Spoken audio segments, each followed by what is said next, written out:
on nous demande deux calculs de limite. Où, à nouveau, on va se ramener à la limite de sinus x sur x, mais où la valeur de x sera posée par un changement de variable.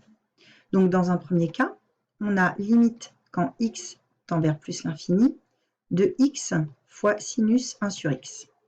Donc, on nous donne l'aide, mais en effet, comme on a sinus 1 sur x, eh bien, la variable avec laquelle on va travailler, c'est 1 sur x. Nous posons donc grand X égale 1 sur x. Ainsi, sinus de 1 sur x est égal à sinus de grand X, et la fonction x est égale à 1 sur grand X. Ainsi, x fois sinus 1 sur x est égal à 1 sur grand X fois sinus de grand X, soit encore sinus de grand X sur grand X. La limite de sinus de grand X sur grand X, on va commencer par la limite de 1 sur x. La limite de grand X quand petit x tend vers plus l'infini, c'est la limite de 1 sur x quand petit x tend vers plus l'infini, c'est-à-dire 0. Ensuite, la limite de sinus grand X sur grand X quand grand X tend vers 0, ceci nous donne 1. Donc, par composition,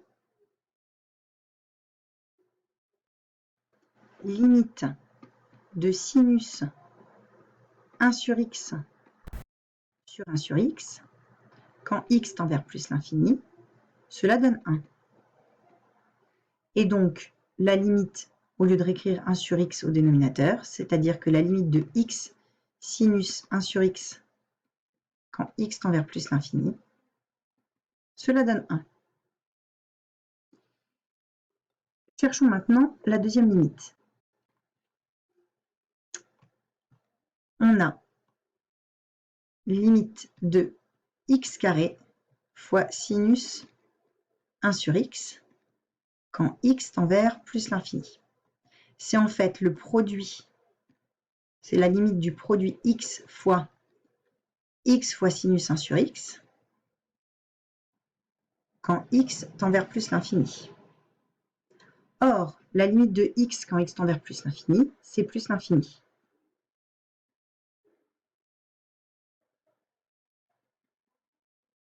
Et la limite de x fois sinus 1 sur x quand x tend vers plus l'infini, ceci est égal à 1. Donc, par produit, la limite de x carré sinus 1 sur x quand x tend vers plus l'infini, c'est égal à plus l'infini.